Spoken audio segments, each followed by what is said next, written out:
Il y a deux niveaux d'appréciation. C'est d'abord le symbole.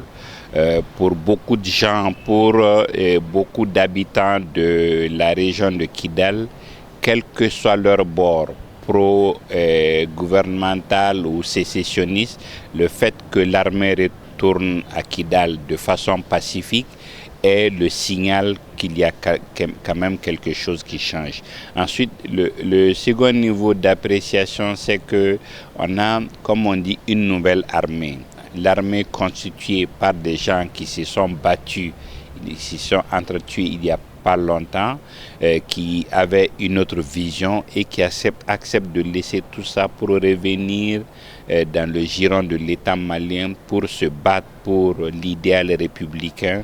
Je pense qu'à tous les niveaux, on ne peut que saluer le retour de l'armée à Kidal et surtout de cette façon-là. La nature a horreur du vide, donc il y a une économie criminelle qui s'était développée, il y a une économie souterraine, il y a des gens qui sont restés une décennie sans payer l'impôt, sans payer les taxes, sans payer de droits, et eux feront tout ce qu'ils peuvent pour que la situation ne revienne pas à la normale. Donc c'est vraiment à l'armée, aux gens, à tous ceux qui sont chargés de l'administration et de la sécurité de comprendre, de travailler avec cette donne et de faire en sorte que personne n'ait à regretter l'accalmie qui est en marche au Mali. Pour que les administrateurs puissent regagner Kidal, il faudra que ces gens-là soient mis en confiance, et la présence de l'armée est un symbole qui les met en confiance. Parce qu'ils se sentent gardés par leur armée, s'ils voient l'armée malienne, les forces armées maliennes, ils seront plus en confiance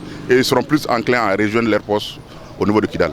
Moi, je demande aux Maliens d'accepter cette armée reconstituée, parce que je trouve que la présence je vois beaucoup de gens qui se plaignent, qui disent que bon, voilà, il y a les ex-combattants sont en grand nombre dans ces composants de l'armée qui sont dans ces régions-là.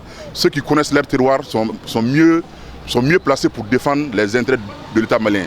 Si les groupes armés acceptent déjà d'être sous la bannière de l'armée malienne, moi je n'y vois pas d'inconvénient, et je pense que c'est une très bonne chose. Au sortir des accords d'Alger, le vœu le plus que les Maliens ont voulu voir, tout de suite, c'est de voir le retour de l'armée, le retour des FAMA à Kidal. C'est de voir le drapeau malien flotter à Kidal. Il y a eu beaucoup de choses qui se sont suivies après, des négociations, des accords, des engagements. Et voilà, si aujourd'hui l'armée est reconstituée, comme on le dit, littéralement constituée des FAMA, de l'armée régulière, des ex-combattants de la SEMA et des ex-combattants aussi de la plateforme. C'est une armée constituée de ces trois parties.